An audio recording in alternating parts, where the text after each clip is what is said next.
선율 사이드 빅토리 그리고 학생이 다치지 않는 입시 빅토리. 안녕하십니까, 빅토리 입시랩 이우승 대표입니다. 오늘도 잘생긴 유현준 컨설턴트와 함께 방송을 시작해 보겠습니다. 오늘은 2024학년도 서울대학교 학생부 종합전형 안내를 한번 분석해보는 시간을 가져보도록 하겠습니다. 서울대학교를 준비하는 학생들 뿐만 아니라 다른 학교를 준비하는 학생들에게도 매우 유익한 시간이 되리라 생각을 하고 있고요. 자, 그럼 서울대학교에서는 어떻게 학생부 종합전형을 준비하라고 하는지 알아보도록 하겠습니다. 그럼 구독, 좋아요, 그리고 출발해보도록 하겠습니다.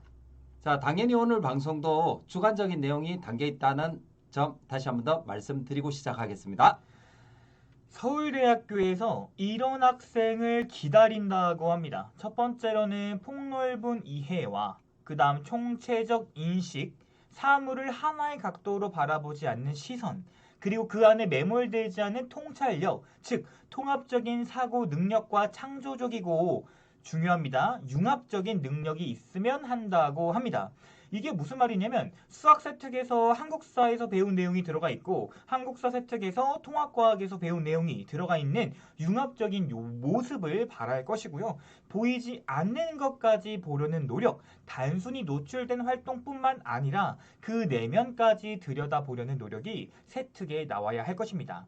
예를 들어 미중 갈등이 있다고 한다면 그 갈등의 원초적인 목적은 어떤 것이 있을 것이며 이해 관계자들은 어떤 사람들이어야만 하는지까지 볼 수 있는 능력을 말할 겁니다. 서울대는 어떤 학생을 선발할까요? 물론 학업 태도도 좋고 진취적이고 글로벌 리더로 성장하고 사회적 약자, 배려심 있고 다양한 경험을 가진 친구들을 좋아한다고 하는데요. 실제로 서울대학교에 지원하는 학생들은 다 1등급대 초반일 것이고 항상 리더였을 것이고 다양한 공동체 정신이 있었던 학생들이었을 것입니다.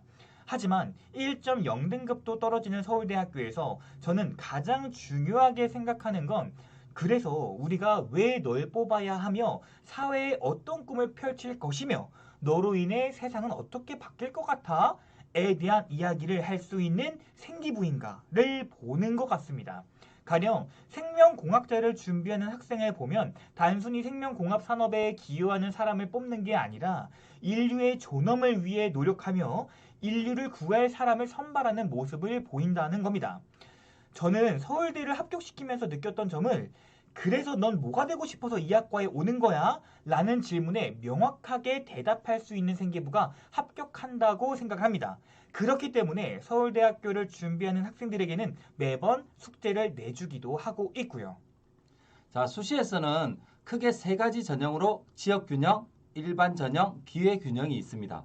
각 전형별 선호하는 학생들은 다르지만 그것보다 중요한 것은 경쟁하는 학생들의 범위가 다르기 때문에 합불이 결정된다고 합니다. 제가 경험했던 서울대의 직윤 면접과 기회균등 면접은 일반 면접이라기보다는 본인의 가치관과 학교생활 3년이잖아요. 3년 동안 쌓아왔던 경험들을 토론하는 자리라고 설명드리는 게 더 맞을 것 같다. 이렇게 말씀드리고 싶습니다. 일반적인 질문을 하고 답하고가 아닌 토론의 느낌이 더 맞았습니다. 그리고 일반 전형의 경우는 구술고사를 준비할 수 있는지가 가장 중요하다고 생각했고요. 면접의 경우는 얕은 지식으로 지금까지 성적은 좋고 조사뿐인 생활기록부였다면 정말 철저하게 준비해야 할 것입니다. 그래서 이 친구가 아니면 누굴 뽑을 수 있을까? 라는 정도의 실력을 보여주셔야 할 것입니다. 지역균형과 기회균형은 일반적인 학생부 종합 면접 이렇게 생각해 주시면 되고 일반 전형은 재시문 면접이라고 생각해 주시면 됩니다. 우선 화면을 보시면 지역균형 면접에서는 어떻게 했는지도 중요하지만 그로 인해 너는 어떤 의미를 부여받았고 어떤 생각이 들었어? 라는 질문에 대한 답을 해주는 게 더 적절하다고 생각이 듭니다. 즉 다시 말해서 가치관에 대한 이야기를 많이 물어보는 경향을 알 수 있었습니다. 또한 토론을 주도적으로 많이 한 학생이라면 유리하다고도 많이 느꼈습니다. 그 이유는 면접관님들은 아무래도 학생보다 더 많은 지식과 소양을 가지고 있기 때문에 이야기를 하다 보면 학생의 말이 중심을 못 잡고 잘못된 답변을 하기도 하는데 이를 위해 토론 연습이 매우 중요하다고 생각됩니다. 자, 보세요. 제시문 면접을 준비하면서 느낀 거라면 인문의 경우는 얼마나 본인의 이야기를 논리적으로 주장과 근거 이것들을 가지고 이야기하는지 평가하는 능력이 필요하다고 생각했고 자연계열의 경우는 얼마나 많이 알고 있고 이런 지식을 활용할 수 있는지를 많이 물어본다고 생각을 하고 있습니다. 서울대학교에서 1.0등급이 떨어진다는 소리도 아마 들어보셨을 겁니다. 서울대학교에서는 점수 위주의 선발 방식을 고수하지 않습니다. 서울대학교는 학생의 학업 능력과 발전 가능성을 면밀하게 평가하기 위해서 다면적인 평가를 한다고 합니다. 즉 1.0등급이더라도 동기와 과정까지 봤을 때 서울대학교에 적합한 인재가 아니라면 선발하지 않을 것이고 1등급 초중반대지만 하고자 하는 목표와 동기 그리고 그 과정에 다면적으로 드러난다면 선발을 한다는 이야기겠지요. 그러니 현재 대부분의 일반 고교에서 진로에 맞춰서 수행평가해와 이런 방식에서 그 활동은 왜 했으며 그 활동의 과정을 생기부에 잘 녹여내야 합격한다는 결론이 나오게 됩니다. 자, 여기에 300명이 수강한 과목에서 1등급을 받은 친구와 20명이 수강한 것 중에서 3등급을 받은 친구가 있습니다. 3등급을 자세히 보니 원점수가 94, 평균이 89.4, 편차가 4.6입니다. 즉, 학생이 공부를 안 했어요? 라는 질문에 대해서 아니요? 라고 답할 수 있는 성적이겠죠. 소수 학생이 선택한 과목이나 난이도가 높은 과목을 이수하면 수치상, 즉 등급은 3등급이 나오더라도 학생이 도전 정신과 호기심을 긍정적으로 평가해서 더 좋은 평가를 내릴 수 있다고 합니다. 그러니 우리는 소수의 과목이라도 도전하는 모습이 있다면 그 등급과 상관없이 더 좋은 평가를 매길 수 있다는 것을 알아야 할 것입니다. 자, 인문대학에 합격한 이 친구도 우리와 비슷한 고민을 했지만 결국 도전 정신과 호기심을 통해 새로운 학문을 공부하고 소인수 과목도 공부했다고 합니다. 고민할 때마다 확신을 준 건 지금 저와 우리 어머님들, 학생들이 지금까지 공부하고 있는 이 서울대학교 학생부 종합전형 안내 책자라고 합니다. 그리고 선택 과목이 충분히 개설되었다면 선택한 과목에 대해서 최선의 노력을 다하고 교과 내용을 통해 나만의 의미 있는 지식을 만들기 위해 노력해야 한다고 합니다. 다시 말해 수행평가가 주어졌을 때 단순히 조사만을 하는 것이 아닌 조사 후에 지식을 활용하고 나는 타 학생보다 이런 지식을 얻게 되었다라는 결론이 도출되어야 할 것입니다.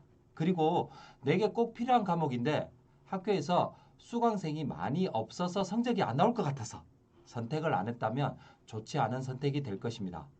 나를 발전시킬 수 있는 방법이 되겠으며 설령 그런 과목이 없더라도 수업 내용을 바탕으로 더 깊이 있게 학습을 해야 한다고 말하고 있습니다. 있는데 선택하지 않고 도망간 거랑 어쩔 수 없이 수강을 하지 못한 것은 다른 의미이므로 반드시 챙겨야 할 부분인 거 꼭 기억해 주시면 좋겠습니다. 자, 화면 보이시죠? 서울대학교에서는 핵심 건장 과목과 건장 과목으로 분리해서 말해주고 있습니다. 거의 모든 지원자들이 핵심 건장 과목과 건장 과목을 수강하므로 지원자들께서는 반드시 신경을 써 주셔야 할 과목들입니다.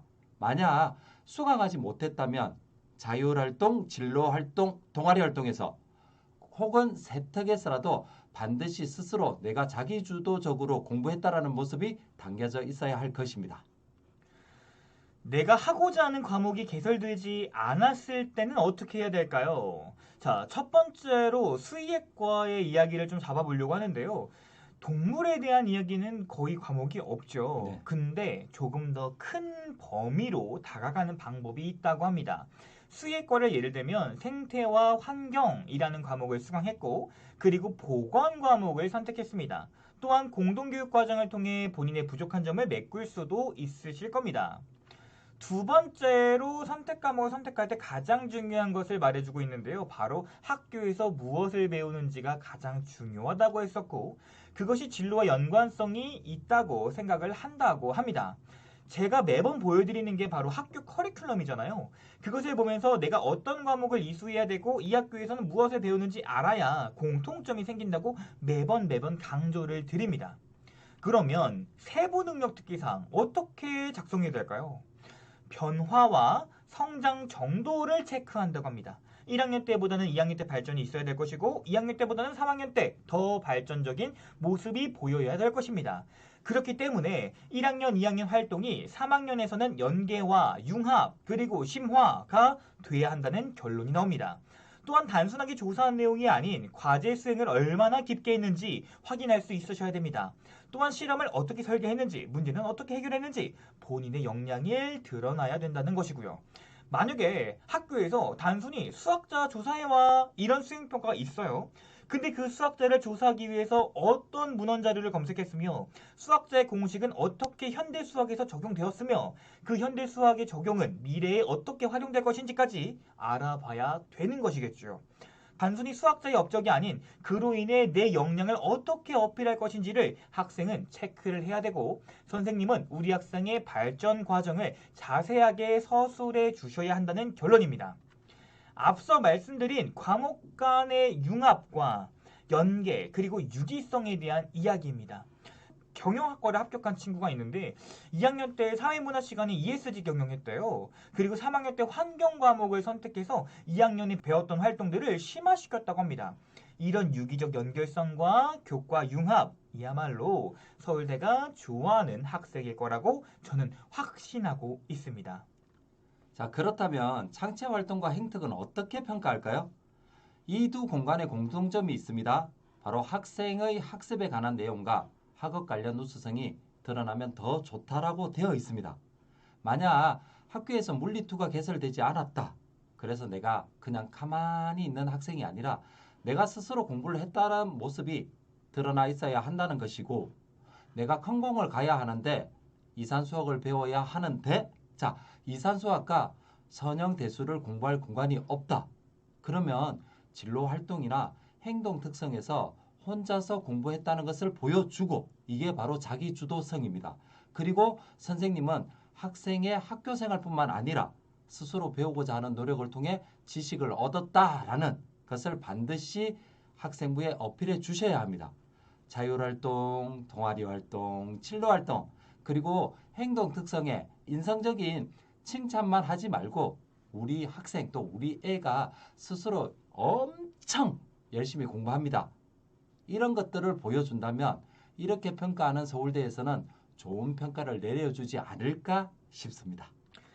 그럼 서울대학교에서는 학생부 종합전형을 어떻게 준비하라고 하는지를 한번 보도록 하죠. 첫 번째, 호기심을 가지고 두 번째, 교과서 이상의 지식을 습득하고 세 번째, 독서를 해서 호기심과 교과서 이상의 지식을 찾아라 라고 하고 있습니다. 여기서부터 잘 들으셔야 돼요. 그럼 우리 생기부에 들어갈 멘트를 한번 정리해 볼까요? 무엇에 호기심이 생겨 교과서 이상의 지식을 습득하기 위해 그리고 무엇을 읽고 라는 이 세 가지의 멘트가 들어가 있어야 할 것입니다. 재작년 서울대 자기소개서 4번, 작년 서울대 자기소개서 3번 이 무엇이었는지 기억하실 겁니다. 바로 자신에게 의미 있는 책 2권 소개하기였습니다. 서울대는 독서는 모든 공부의 기초라고 합니다. 호기심으로 책을 찾아야 하고 더 알고 싶은 분야의 전문 서적을 찾아도 좋다고 합니다. 그리고 책을 읽다가 생긴 궁금증을 또 다른 책으로 해결하는 모습도 좋다고 합니다. 이게 뭔 말일까요? 앞에서 제가 말씀드린 거랑 똑같은 이야기입니다. 저는 항상 모든 생활기록부에 무엇을 읽고 라는 멘트가 들어가 있어야 한다고 누누이 강조드립니다. 또한 책을 읽다가 호기심이 생겨 또 책을 찾는 이러한 지식 갈증의 해소력이 제일 중요하다라고 생각합니다. 그래서 우리 생기부에 들어갈 키워드 어머니 적어주세요. 무엇을 읽고 라는 키워드가 있었으면 합니다. 그래서 바로 연결해서 독서 활동 사항을 한번 보도록 하겠습니다. 2024년부터 미반영이니까 책 안 읽어도 된다고요? 네, 아닙니다. 책을 읽고 활용한 사람을 서울대는 기다린다고 합니다. 적용되진 않지만 독서를 통해 길러진 다양한 영향들을 반드시 드러나게 해야 되고요. 특히나 면접에서는 그 영향력이 정말 클 거라고 생각됩니다. 책 반영 안 됩니다. 하지만 우리는 반영해야 합니다. 왜? 우리는 서울대를 가야 하니까요.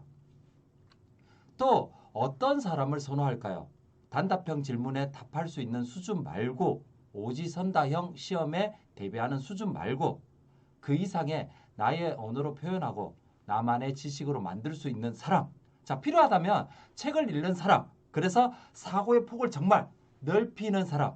그리고 하나의 학문만 파는 것이 아니라 균형적인 성장을 준비하는 사람. 즉, 통합적으로 말해서 모든 학문에 호기심을 가지고 활동하려는 사람을 좋아한다고 합니다. 지나친 지식의 편식보다는 내가 가고자 하는 진로에 초점을 맞추기보다는 모든 것을 느끼고 배우고 싶어하는 모습을 보여준다면 서울대는 분명히 더 좋아하고 실제 합격생들도 그렇게 말하고 있습니다. 또한 앞에서 말씀드린 것처럼 서로 다른 학문을 융합하고 연계할 때 더 큰 눈을 가지고 있고 즐겁게 공부할 수 있다고 합니다. 자, 이제 제가 나름대로 한번 정리를 한번 해봤습니다. 첫 번째, 학문 간의 경계를 무너뜨리세요. 세특에서 했었던 활동, 자율활동에서 심화하시고요.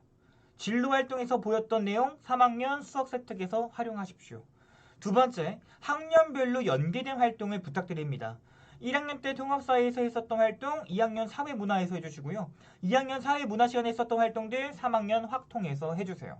세 번째, 책 읽어주세요. 생기부에 무엇을 읽고 라는 말 꼭 들어갈 수 있게 많이 신경 써주세요. 여기서 단순하게 읽었습니다가 아니라 그것을 통해 탐구했다는 이야기까지 나와주셔야 됩니다. 네 번째, 소수 과목 공동교육과정 도전해주세요. 꼭 필요한 과목이라면 정말 고민하지 말고 가주십시오. 다섯 번째, 내가 갈 대학이 뭐 하는 데인지 정말 꼭 찾아봐 주세요. 커리큘럼 봐주시고요. 이 학과에서 무슨 내용 공부하는지부터 알아야 그것을 맞춰서 준비할 수 있을 테니까요. 여섯 번째, 교과서에서 배웠으면 아 그렇구나가 아니라 이건 왜 그럴까? 찾아주세요. 아 이건 이거구나. 아 이게 아니라서 이런 거구나. 이건 왜 그럴까? 부터 시작해 주십시오. 자, 이제 이 6개의 조건은 3학년이라면 2학년 생기부에 대입해 주세요. 학문 간의 경계를 무너뜨린 게 있는지, 연계된 활동 있는지, 책은 있는지, 공동교육과정 있는지, 내가 가고자 하는 학과랑 내 생기부랑 연관은 있는지, 단순히 학교에서만 시키는 것만 하는 것이 아닌지, 그리고 호기심이 한 활동은 없는지 체크를 부탁드리겠습니다. 오늘 방송 여기서 마무리 짓겠습니다. 이 방송 보시고 꼭 서울대를 준비하는 학생이 아니더라도 이렇게 준비를 한다면 그 어떤 대학, 그 어떤 학과든지 다 좋아할 거라고 저는 100% 확신합니다. 이 방송 고1이 봐도 좋습니다. 잘 준비해서 우리 꼭 대학 잘 갔으면 좋겠습니다. 그게 효도잖아요.